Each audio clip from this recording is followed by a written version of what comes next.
Estamos voltando no segundo bloco do nosso programa Motivos para Viver. Hoje na companhia do Giovanni Dias, e que além de todo esse papo tão profundo das nossas experiências, não só de vida, de trabalho e tal, mas essa experiência social e cultural.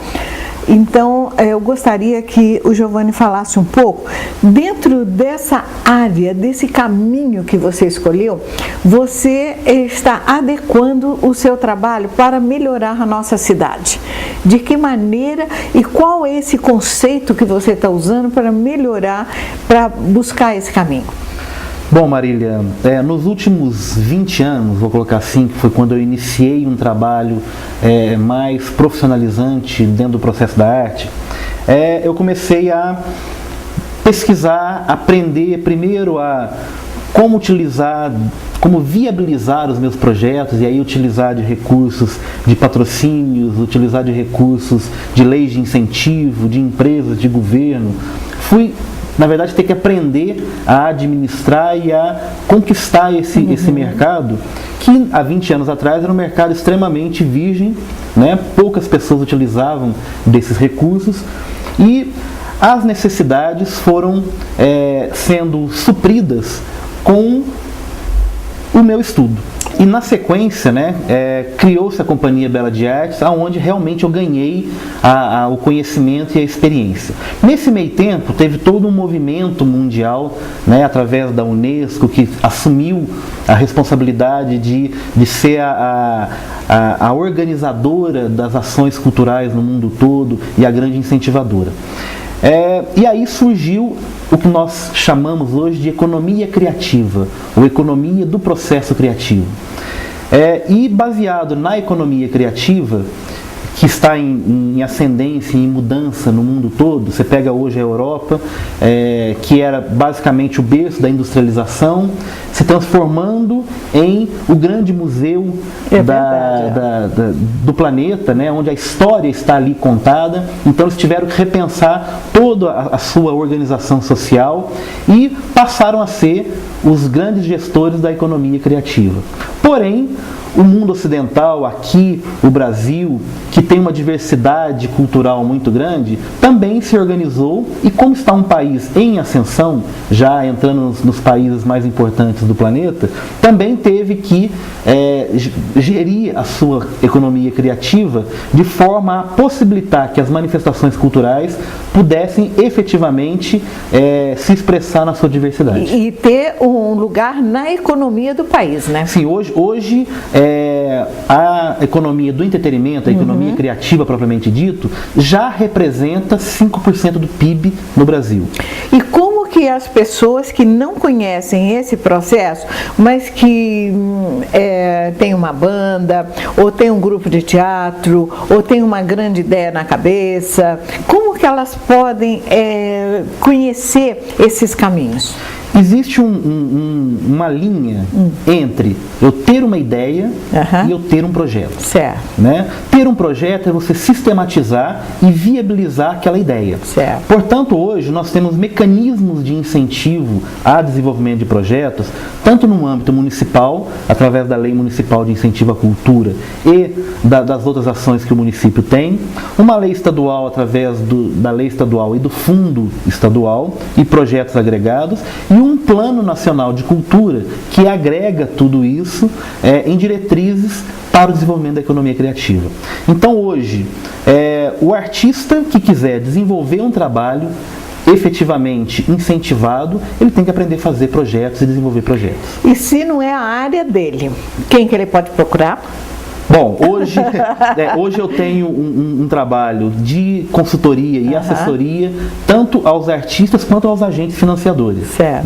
Tanto a empresa que vai patrocinar, quanto o artista que quiser desenvolver um projeto ligado à cultura, pode buscar essa... Eu acho importante colocar que a ideia não é fazer propaganda do trabalho, mas é viabilizar a possibilidade das pessoas terem onde recorrer para poder atender a essa necessidade de buscar o financiamento, porque muitas vezes as pessoas, na maioria de nós, que eu também não conhecia muito bem, estou conhecendo através do Giovanni, esse processo, porque é tudo muito novo, para a gente conseguir buscar essas verbas, esses financiamentos, essas coisas. Então, se existem outras pessoas que fazem isso tão bem quanto, ótimo, mas a forma de você chegar, você tem que ter um trabalho profissional, que no caso é onde você está se especializando. A questão administrativa disso tudo, de elaborar um projeto, de fazer uma planilha,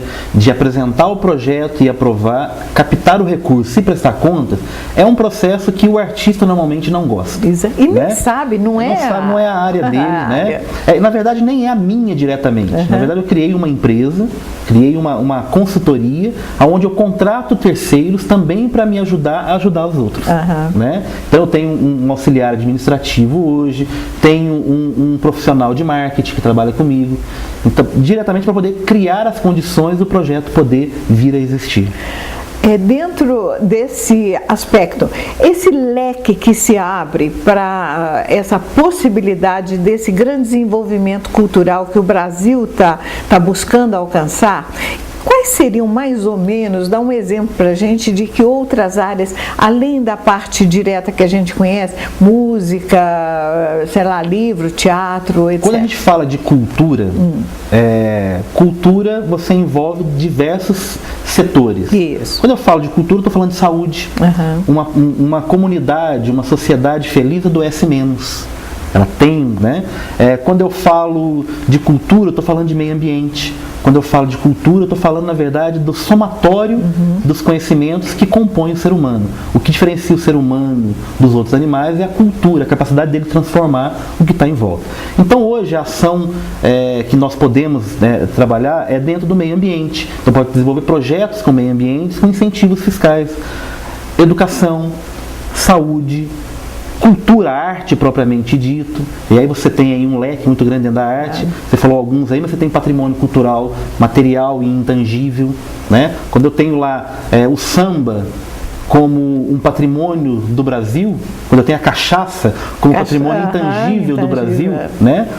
O pão de queijo como patrimônio de Minas. Então isso são desenvolvimentos culturais onde a gente pode desenvolver projetos em que isso apareça. O teatro, a música, a literatura, o cinema, como a nova lei das TVs abertas, a nova lei do cinema agora, vai abrir um mercado de trabalho imenso. E hoje o Brasil não tem profissionais preparados para isso. Então é preciso se preparar dentro de todas essas áreas. O esporte, hoje nós temos uma lei de incentivo ao esporte que não chega a 5% de uso dela. Para um país que vai sediar uma Copa do Mundo, vai sediar uma Olimpíada e quer é preciso utilizar desses recursos para esse desenvolvimento.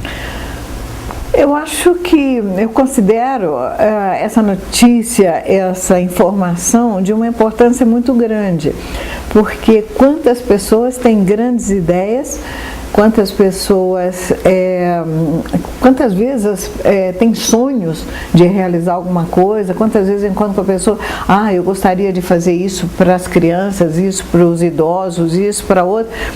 Para viabilizar essa ideia, para formatar essa ideia, para executar essa ideia, para buscar recursos para essa execução, aí que tem que ter os caminhos que o Giovanni está preparado para orientar. Devem haver outras pessoas, nos disponibilizamos a contribuir aqui para esse tipo de informação.